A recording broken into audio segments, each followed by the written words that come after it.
Hey, sisters and misters. Hey, guess what? It's Tucci time. Yes, it's Cooking with Liz. Um, I decided to have a special theme this month. It just seemed like this is the year of Stanley Tucci, but definitely this is the month of Stanley Tucci. So this is Tucci-Tober here at Cooking with Liz, and we're just doing all things Stanley Tucci. 4 Thursdays in October, starting right now. Hang on, my computer is telling me things are not working right, but I'm going to assume they are.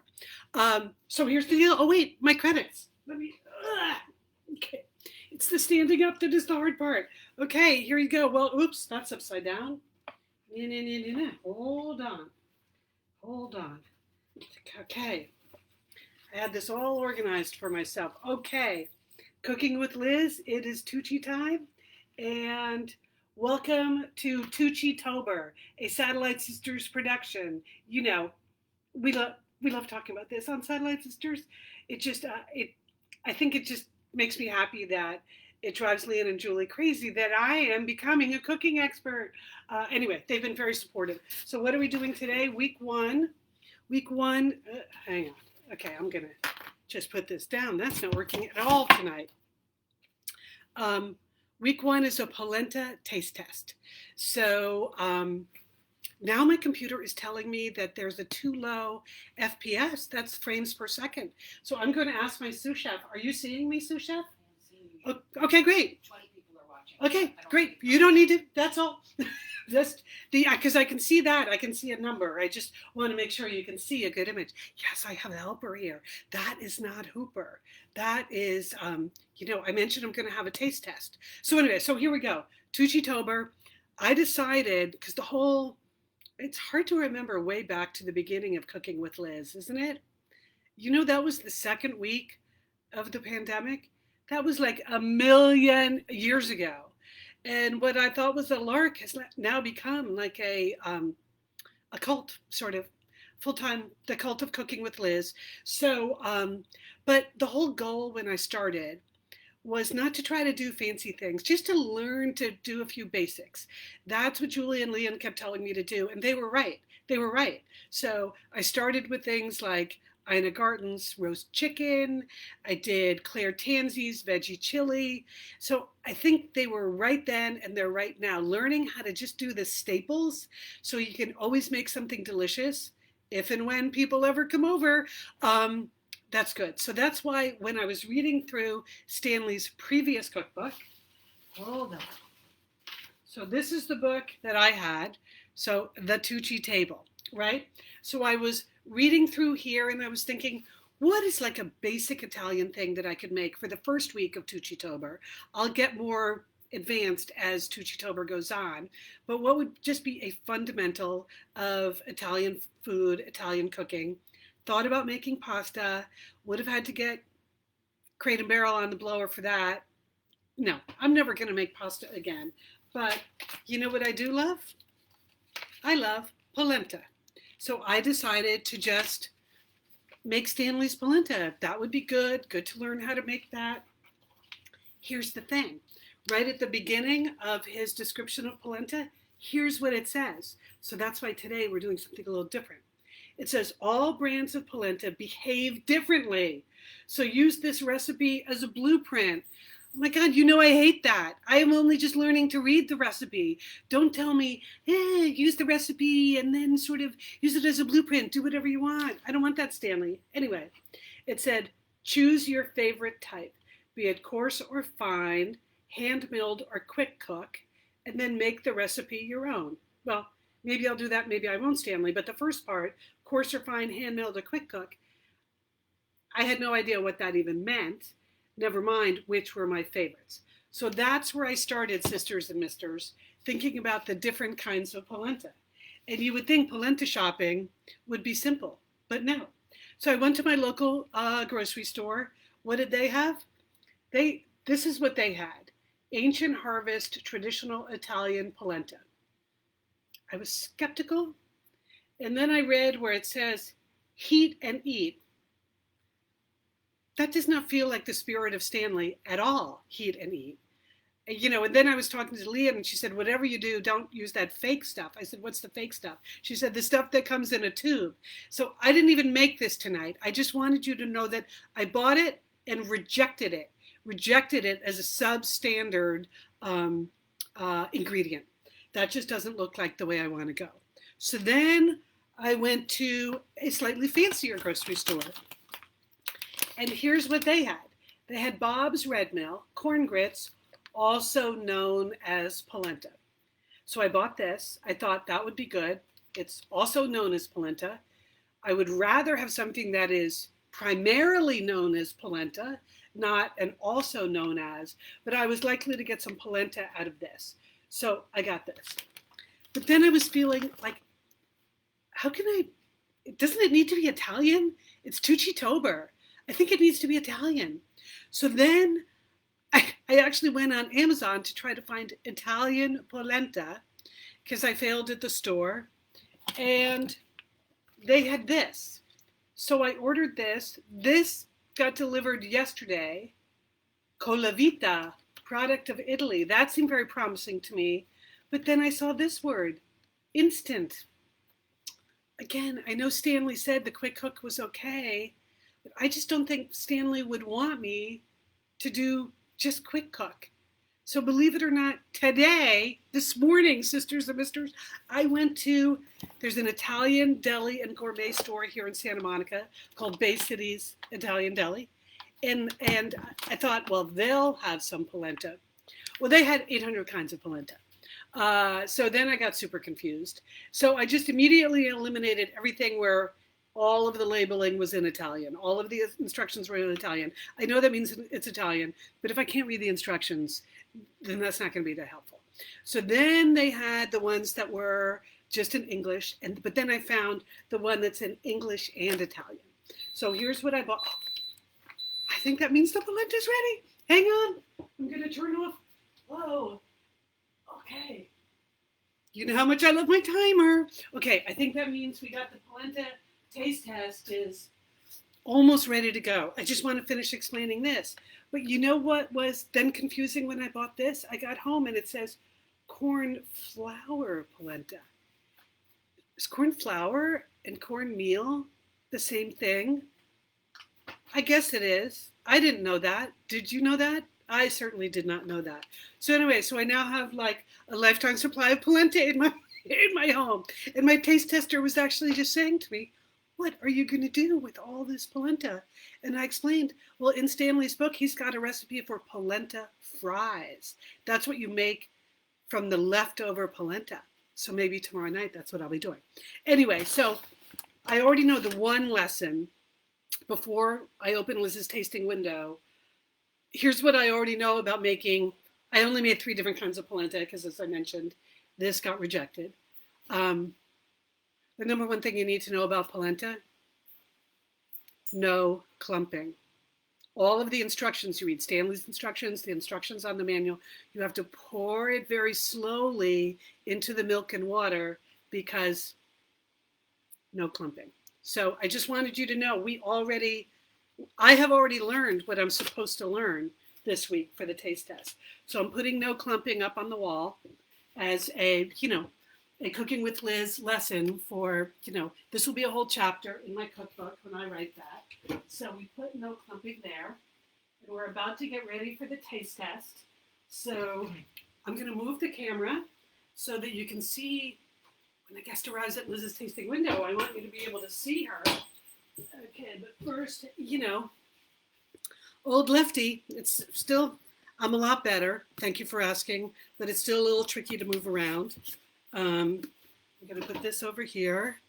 I'm turning off this light for a second, and we're going to try to move this whole thing all in one go over to the other side of the stove so that we can see who's in the window. Uh-oh, my no clumping sign just fell down onto the stove. We don't want a fire of the pink sticky notes. Hang on.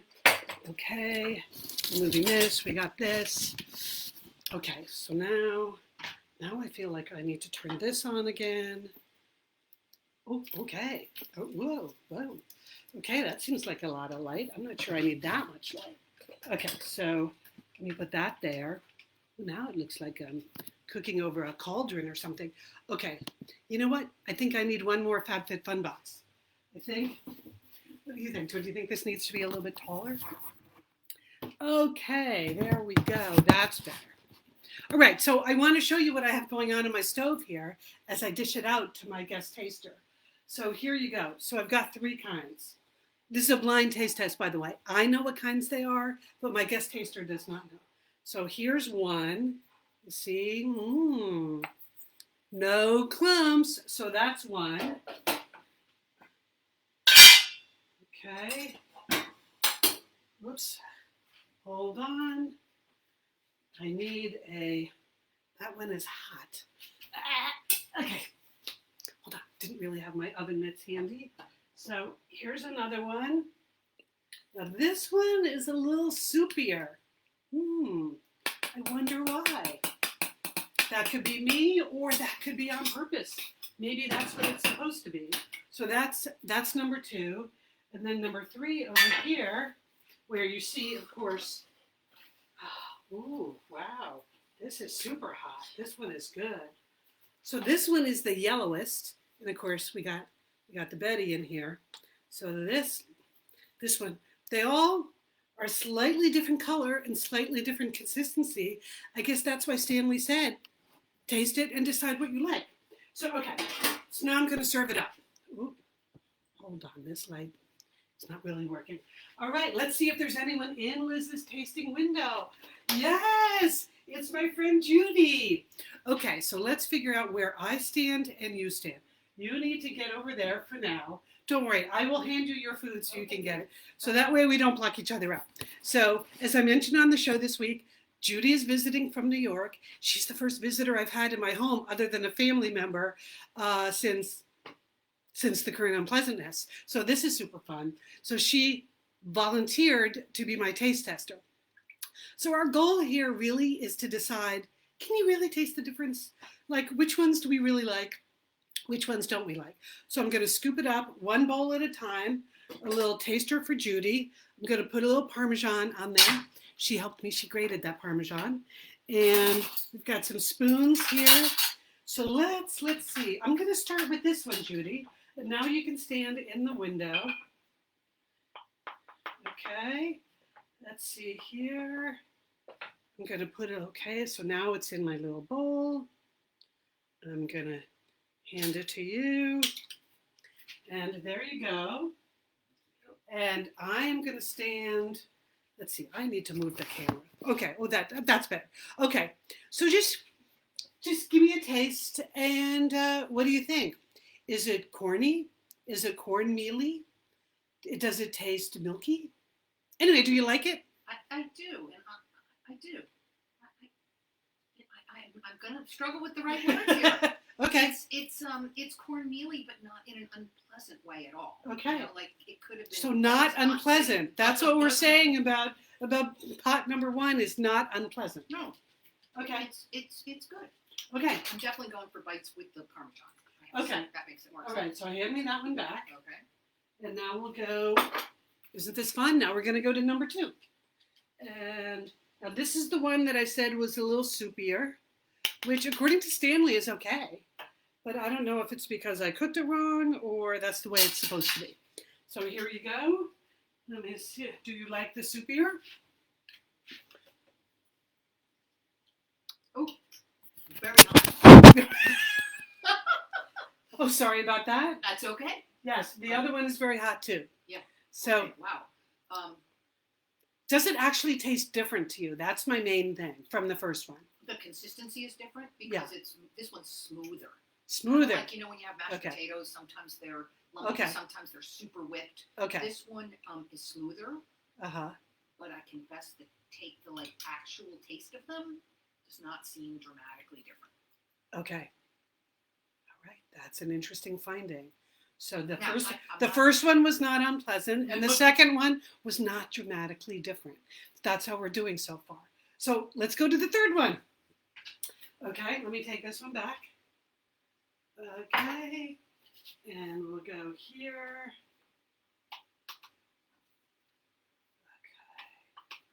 Okay. All right. Okay, so here's what this looks like. The color isn't working out too well because the lighting is not working out great. So here you go. Number 3. I'm going to give you that.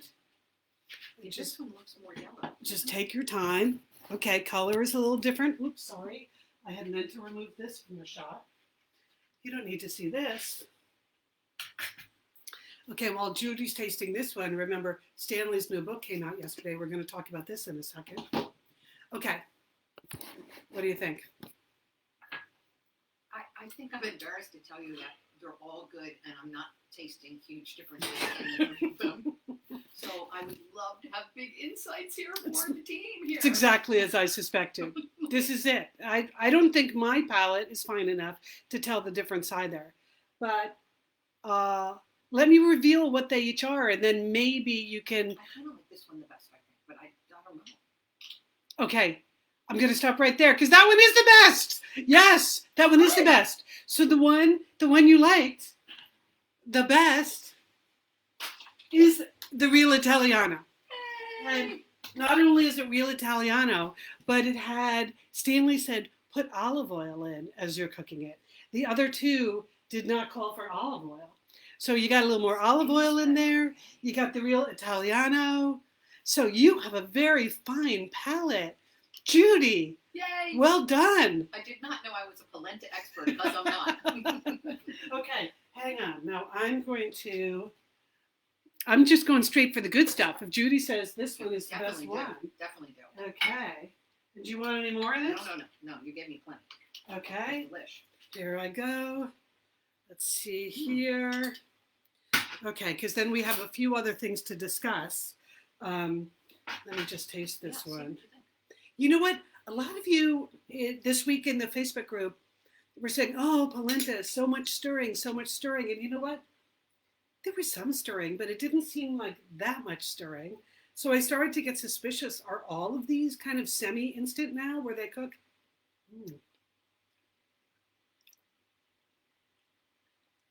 I think it's the cheese that I like. I think the cheese is the best part. Parmigiano Reggiano. This is true. Okay, I'm going to try one other enhancement, Judy, and tell me if it helps at all. I don't know if you remember earlier in the Cooking with Liz, I bought this white truffle oil for something. I have no idea what. Did I put it on a pizza? I don't know what I put it on. Anyway, I still own it. So can I give you like a fresh scoop? Or can I just pour a little? Yeah, pour a little. Okay. Ooh. Because honestly, I don't totally get truffles or truffle oil.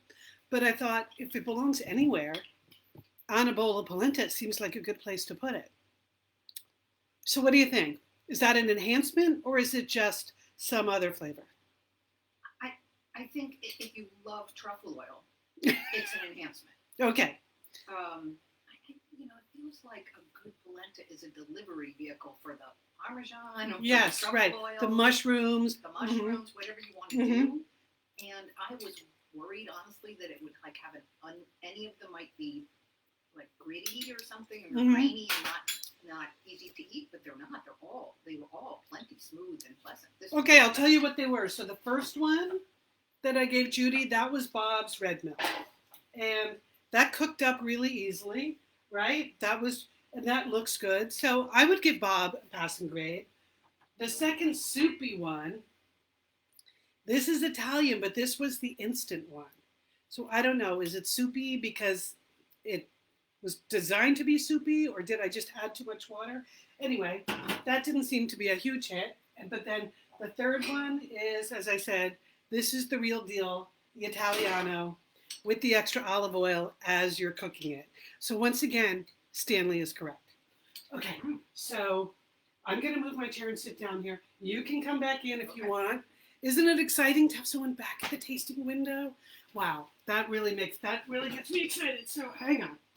I'm just going to move this chair around. Whew, it's exhausting, all this standing up. Okay, so now, hang on. You know what? This whole platform that I'm on now, I can't see any of your comments. Oh, there it is. Okay. Now I can see. Now you're okay. Monica, my sister Monica's there, cooking dinner with Cooking with Liz. I'm very happy that you're there. Who else do we have here? Monica likes the truffle oil. Carol says, cool it in a loaf pan, slice saute, serve with salsa. So maybe tomorrow night for dinner, that's what we'll do. I was going to make the fries, but anything with salsa on it, I'm for. Yeah, okay, didn't know that. Let's see. Everybody loves cheese. Italian is made with a different kind of corn than the American. This is Cheryl explaining this to me. The corn is flint versus the American, which is dent. Cheryl, are you in Iowa? I don't know what that means, but thank you for explaining. Texture is a big deal. Amanda says, I feel like Judy's in quarantine, being on the other side of the window. Well, remember, Amanda, that's why we invented the tasting window, because earlier in the unpleasantness, people would not have been allowed in the home. Now, Sue wants to know, why is Judy in the window? Why? Because it's funnier, Sue, than just having her stand in my kitchen. That's why I did it. Do you think it's funny to have someone standing in the window? I don't know. I do. I'm just trying to entertain myself here. I'm still a prisoner in my home. So, okay. So that's some of your comments so far. Now, there are just a few other things I want to mention about the rest of Tucci-Tober, and then we will wrap up. First thing is, okay, this is Stanley's brand new book that just came out yesterday. I think some of you were also on the Zoom with Stanley and Blake Lively that I was on last night from Williams-Sonoma. Stanley was, of course, his totally charming self. Blake Lively, totally charming. They're obviously good friends, and so that was fun. I personally would have enjoyed if she let Stanley do a little bit more of the talking, but she was nice and she was funny, and they obviously love each other very much, so that was nice. Anyway, so the new book just came out, and this is a memoir mainly, but has a few recipes in it. So for the rest of Tucci-Tober, now that I have the book, I'm going to make things that are in the newest book. Nothing too tricky, because these are like the solid, again, the basics you need to know how to make. So one thing for sure, I picked out here okay, let's see here. I'm not sure what week I'm going to do this, but don't you think? Remember last year, Mama Capra's marinara won the sauce of the summer. Well, he's got a bolognese recipe here. I feel like I need to know how to make bolognese. So there's that. Many of you have asked, could I learn to make the fried zucchini thing he makes in the CNN TV show? Well, here's the recipe. We're going to see. I haven't committed to it yet because I haven't read the recipe all the way through. It involves frying zucchini.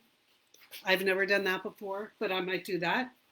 Then also at the very beginning of the book, he has the simplest of all things, the pasta con olio e olio. So it's basically like garlic, oil, and pasta. That seems nice, doesn't it? That seems like a basic staple. So I might try that. Anyway, on Tuesday's podcast, I'm going to announce what the next 3 things are during Tucci-Tober. I need a chance to think about it, understand what would be new for me, what I can manage, and then I'll announce that. So, okay, so that is that. Let me think if there was anything else I wanted to explain. I think that was pretty much it. Let me look to see if you have any other comments. I should be, okay, there are some new comments. Next episode, the tasting window needs props. Wigs, hats, sunglasses, mustache, giant hands. Excellent idea, Amanda. Not sure who's going to be in the tasting window next time, but, anything could happen. Casey loves the tasting window. Monica wants to know, what am I going to serve Judy with the polenta? Well, there are a few things in the house, but the truth is, Judy's going out to dinner. It's okay.